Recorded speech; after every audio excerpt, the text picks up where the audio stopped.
Chemical reaction and equation के इस chapter में आज हम लास्ट टॉपिक सीखने वाले हैं जिसका नाम है करोजन। ये करोजन एक्टिविटी से पहले कंसेप्ट सीखने से पहले एक छोटी सी एक्टिविटी यहाँ दी हुई है। 4 टेस्ट ट्यूब हमें लेना है और चारों टेस्ट ट्यूब में अलग अलग सॉल्यूशंस डालना है। सॉल्यूशन आई मीन टू से कि जैसे फर्स्ट इसमें बॉइल्ड वाटर डालना है और थोड़ा सा ऑयल उसमें ऐड करना है। दूसरी जो टेस्ट ट्यूब है उसमें हमें सॉल्ट सॉल्यूशन डालना है स्टूडेंट्स। तीसरा जो है उसमें एयर मतलब खुली रहेगी वो टेस्ट ट्यूब। नेक्स्ट जो है उसमें anhydrous calcium chloride डालना है। ये चारों जो टेस्ट ट्यूब है, चारों टेस्ट ट्यूब में हमें आयरन नेल्स जो है वो डालना है, खिला है वो डालोगे। चौथी जो टेस्ट ट्यूब है उसको आपको ये करना है, सील करना है। तो वहाँ आपको क्या दिखेगा, वहाँ सबसे ज़्यादा क्या लगता है कि कौन से इसमें रिएक्शन काफ़ी फास्ट होगी, क्या लगता है आपको? तो जिसमें सॉल्ट सॉल्यूशन है उसमें स्टूडेंट्स रिएक्शन ये फास्ट होगी। तो रिएक्शन फास्ट होगी मतलब क्या होगा, वो जो खिला जो है, नेल्स जो है, वहाँ आपको रस्टिंग प्रोसेस होते हुए दिखेगी। तो रस्टिंग प्रोसेस के लिए वाटर और एयर दोनों की रिक्वायरमेंट होती है, वैसे ही है ना। तो ओवरऑल चारों टेस्ट ट्यूब में सबसे ज़्यादा जिसमें सॉल्ट सॉल्यूशन है उसमें रिएक्शन काफ़ी फास्ट होगी, है ना, जिसके थ्रू आपको रस्ट जमा होते हुए दिखेगा। कई बार आप लोगों ने देखा होगा जब हम नई व्हीकल लेते हैं तो वो बहुत चमकती है, शाइन करती है। जैसे वो पुरानी हो जाती है वैसे वो शाइनिंग उसकी कम हो जाती है, डल हो जाती है ना। तो ऐसा क्यों, मतलब ऐसा because of the corrosion process के ही थ्रू होता है। और ये करोजन प्रोसेस में मेटालिक जो सरफेस है उसके ऊपर एक पर्टिकुलर टाइप का रेडिश कलर सॉलिड लेयर जमा हो जाता है।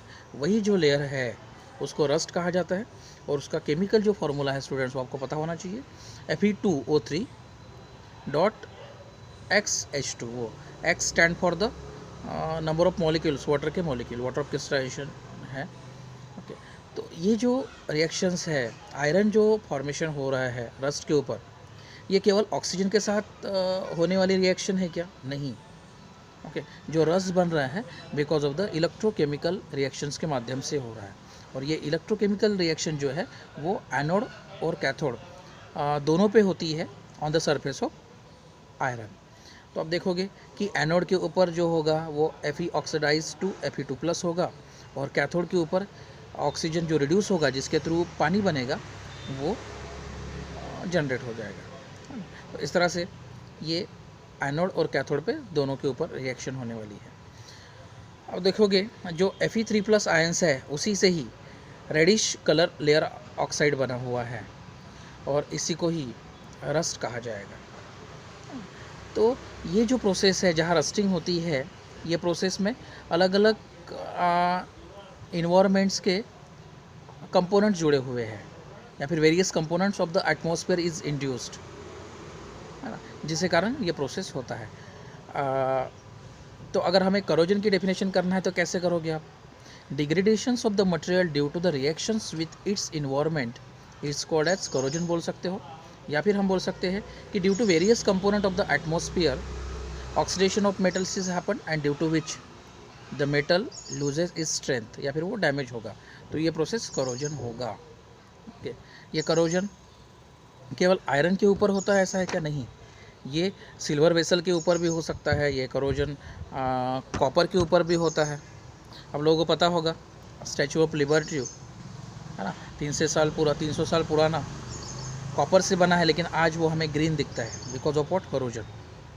आपको पता होगा कि हमारे घर के जो चांदी के जो बर्तन होते हैं वो कुछ समय के बाद ब्लैकिश पड़ जाते हैं बिकॉज ऑफ द करोजन के थ्रू ही है। तो रस्टिंग ये प्रोसेस काफ़ी सारे मेटल्स में आपको देखने को मिलेगी और ये रस्टिंग और ये करोजन जो प्रोसेस है ये पूरे मेटल के स्ट्रेंथ को वीक कर देती है ना, जिसके थ्रू मेटल काफ़ी अपने स्ट्रेंथ को पूरी तरह गंवा देता है। आप नया एक आयरन का रॉड देखिए तोड़ के और एक रस्टेड हुआ आयरन का रॉड देखिए, कौन सा इजीली टूटेगा? है ना। जो रस्ट हुआ है, जिसके ऊपर करोजन हुआ है, वो इजीली टूट जाएगा, क्योंकि उसमें वो करोजन, उसकी वो जो स्ट्रेंथ है वो पूरी तरह से नष्ट हो जाती है। तो ये जो करोजन है उसको अगर प्रिवेंट करना है तो कौन कौन सी प्रोसेस है? तो आप लोगों को पता है घर के हमारे डोर्स वगैरह जो होते हैं वो ब्लैक कलर के होते हैं, है ना। तो क्या किया जाता है, उसको पेंट मारा जाता है, पेंट है, ग्रीस है, इसके थ्रू करोजन प्रोसेस को प्रिवेंट किया जाता है, सो दैट डायरेक्ट ऑक्सीजन से वो मेटल का कांटेक्ट ना हो, है ना। उसके अलावा भी काफ़ी सारे साइंटिफिक प्रोसेस है जिसके थ्रू ये प्रोसेस एलिमिनेट की जाती है, करोजन प्रोसेस, जिसमें आप जानते हो गैल्वेनाइजिंग एक प्रोसेस है, टीनिंग प्रोसेस है, एनोडाइजिंग प्रोसेस है, उसके बाद एलॉइंग प्रोसेस है, उसके बाद इलेक्ट्रोप्लेटिंग प्रोसेस है ना। लेकिन ये सभी प्रोसेस आप डिटेल में सीखने वाले हो मेटलर्जी ये चैप्टर्स के अंदर, ठीक है, समझ रहे हो। उसके बाद एक लास्ट टॉपिक है छोटा सा, जिसे हम बोलते हैं रैंसिडिटी। आप देखोगे कि कई बार जो हमारे घर में बचा हुआ ऑयल होता है, मतलब काफ़ी पुराना ऑयल बोल सकते हैं, या फिर जिसका इस्तेमाल नहीं किया, लास्ट बचा हुआ जो ऑयल है, वो ऑयल अगर देखोगे कि कुछ समय के बाद उसकी टेस्ट बदल जाती है, उसका स्मेल अगर देखोगे तो भी चेंज होते हुए दिखेगा। और ऐसे ऑयल से जिसकी ऑर्डर चेंज हो चुकी है, ऐसे ऑयल के ऊपर अगर खाना बनाओगे तो वो खाने की भी टेस्ट बिगड़ जाती है। तो यहाँ क्या हो रहा है, तो ये जो प्रोसेस है, ये प्रोसेस को ही रैंसिडिटी प्रोसेस कहा जाता है। ये because of the oxidation process के थ्रू होती है, okay. Due to oxidation, air oxidation के माध्यम से ये प्रोसेस होगी, जिसे रैंसिड कहा जाता है। जैसे आप लोग जैसे मैंने बताया कि ऑयल है, घी है, या फिर कोई तली हुई चीज़ें हैं, ज़्यादा समय तक की अगर वैसे ही रहती है तो उसमें ऑक्सीडेशन प्रोसेस होगी, क्योंकि एयर के कांटेक्ट में आएगी, और जिसके थ्रू रैंसिडिटी होगी। रैंसिडिटी के कारण ये हार्मफुल भी हमारे बॉडी के लिए, हेल्थ के लिए भी उतना ही वो डेंजरस है। फिर ऐसे समय पे ऐसे चीज़ों को कैसे प्रिवेंट किया जाएगा? तो रैंसिडिटी को प्रिवेंट करने के लिए, है ना, एंटीऑक्सीडेंट होता है, उसका इस्तेमाल किया जाता है। ये एक तो पहली प्रिकॉशंस है। दूसरी ये है कि अब देखो कि कोई भी ऑयली चीज़ें जो है, जैसे कुरकुरे मार्केट में जो है छोटे छोटे, ये चीज़ें होती है, ये चिप्स के पैकेट्स है, वो सील बंद एयर टाइट कंटेनर में होते हैं, है ना। तो एक तो आप उसको एंटीऑक्सीडेंट के रूप में इस्तेमाल करो, या फिर जो भी कंटेनर इस्तेमाल कर रहे हैं वो एयर टाइट कंटेनर हो, है ना। ये दो प्रोसेस के माध्यम से ये रैंसिडिटी प्रोसेस को हम कंट्रोल कर सकते हैं, प्रिवेंट कर सकते हैं, एलिमिनेट कर सकते हैं, ओके। तो आज हम लोगों ने करोजन और रैंसिडिटी देखा, ओके। यहाँ ये चैप्टर ख़त्म हो रहा है स्टूडेंट्स। इससे रिगार्डिंग जो भी क्वेश्चंस है आप मुझसे पूछ सकते हो, ठीक है। तो आज के लिए इतना ही। कल हम मिलेंगे एक नए चैप्टर के साथ, एक नए टॉपिक के साथ। तब तक के लिए stay at home students, okay, thank you.